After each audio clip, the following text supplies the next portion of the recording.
Ladies and gentlemen, federal employees, welcome to this episode. And if you are an air traffic controller, you are in the exactly right spot, because today we're going to go over the main things about your retirement that you need to know that is specific to you as an air traffic controller. Now, if you are special provisions, whether firefighter, law enforcement, if you fall under those special provisions, many of these things are going to apply to you, but not all of them. And in the future, we will be producing some videos specifically for you guys, so hang tight for that. Now, if you're a traditional FERS, just know, while some of this will be helpful to know, many of it doesn't apply to you. This is specifically for air traffic controllers and how their retirement works. So let's dive right in. If you are on the podcast, you don't know it, but I'm going to be sharing my screen of an article that we wrote about this thing. So I have some visuals to walk you through as we go. So let's dive right in.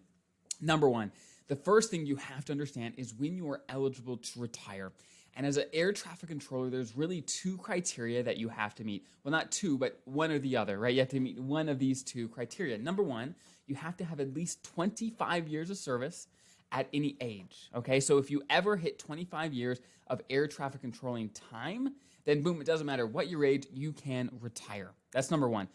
Some people won't get there though. Some people, if you have at least 20 years of service at age 50, so if you, again, have at least 20 years of service and you're at least age 50, then you're eligible to retire as well. Those are the two criteria, at least 25 years or 20 years at least age 50. Those are the two rules. Now, if you don't hit one of those criteria, then you fall under the traditional FERS retirement rules, which I'm not going to cover today, but you can certainly find.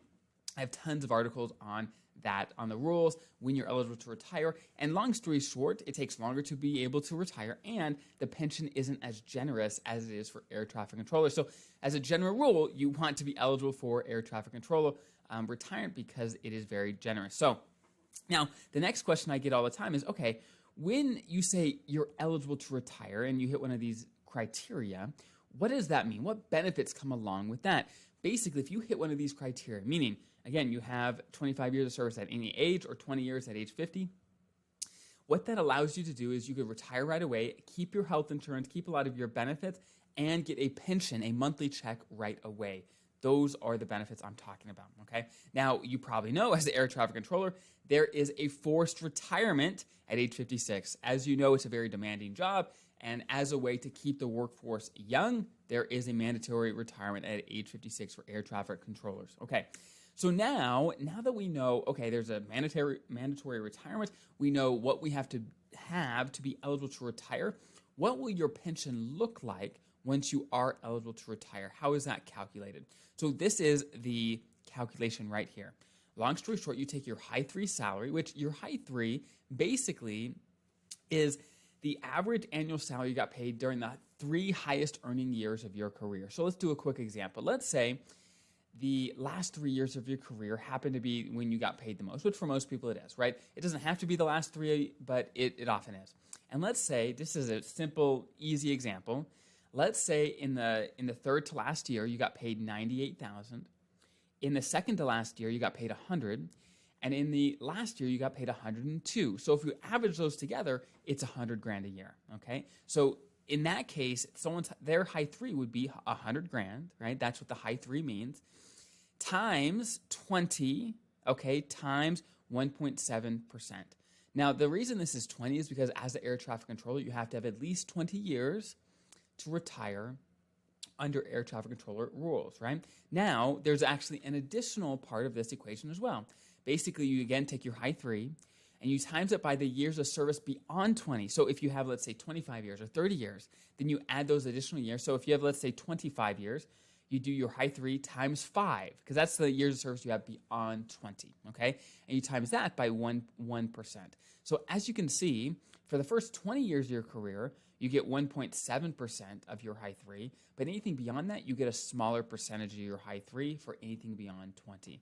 So you get the most bang for your buck for the first 20. You still get a good bang for your buck for the later years, but it's still just not as much. So basically, you add these together. You add whatever you get when you times your high 3 times 20 times 1.7, plus your high 3 times your years beyond 20 times 1%. You add that together, okay? And let's do an example.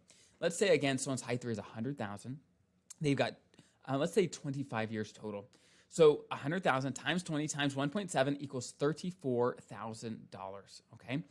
Now they have 25 years, so that's five extra years beyond 20. So we take again 100 grand times 5 times 1%. Okay, and that equals 5,000. We add those together, so their gross annual pension once they retired would be $39,000. That is how the math works. Again, you want to plug your own numbers in to get a gauge for where you're going to be at, but this is a good example. And again, there's more information if you want to go check out the article about your high 3 and how that works. Now, for special provisions, you're also eligible most of the time for the FERS supplement. Now, the FERS supplement can also be called the Social Security supplement, the annuity supplement. There's lots of names for it, but it's all the same thing. Long story short, I'm not going to dive into the nitty-gritty of it, but know you're eligible for it. And if you want to check out, I have what they call an ultimate guide. So if you just Google the FERS supplement for special provisions, and then Haas Federal Advisors, the name of our firm, it'll pop right up. It'll be a long article and video walking you step by step what the FERS supplement is, how it affects you, how much it's going to be. But long story short, it's extra money that you get from the time that you retire till the time you turn 62. Now, there's some nuance there, but that is the general rule. It's an extra benefit you get for retiring early, because as a special provision, you generally can retire earlier than most federal employees. So you get it right when you retire, assuming you're eligible, up until the time you turn 62. So those are the biggest things. Now, okay, actually one last thing. One last thing. When can you access your TSP as an air traffic controller? This is a great question and one that a lot of people run into issues with. Long story short, for most retirement accounts, you have to wait until 59 and a half to get access to them without a penalty. Now, you could also always get into your TSP, but if you get into it before you're 59 and a half, you pay taxes and a penalty. Okay, so ideally, we follow the rules so we don't have to pay a 10% penalty. Now, as an air traffic controller, there's one exception to this rule. The exception is that if you retire in the year you turn 50 or later, you can get into your TSP right away without any penalty, right? But as you probably just heard, you have to retire in the year you turn 50 or later. So what happens if someone has 25 years, let's say they're 48 or 49, they started their career early, right? They haven't hit 50 yet and they want to retire. Well, guess what? They can retire. However, they're not going to be able to access their TSP right away without a penalty, because the rule is you have to retire in the year you turn 50 or later. So if they kept working until 50, boom, they'd have access to it. But the rule is kind of an all or nothing thing. If you retire before the year you turn 50, you then don't just wait till 50. You have to wait till 59 and a half to get into your TSP money. So keep that in mind. That's a big, big mistake I see all the time, is if someone retires, let's say at 48 or 49, they're not quite there, and they expect to get into their TSP without penalties, they're going to be surprised, right? So those are the biggest things to worry about as a air traffic controller. If you have any follow-up questions about your specific situation, stick in the comments below. We can't get to everything, but we try to produce our future content based on that. And again, if you're a different type of special provisions, we will certainly have stuff coming for you in the future. And there's tons of links below in the description to submit questions, to make an appointment with us. There's tons of great things you can access in the description below. I hope that's helpful. Have an incredible rest of your day, and we'll talk soon.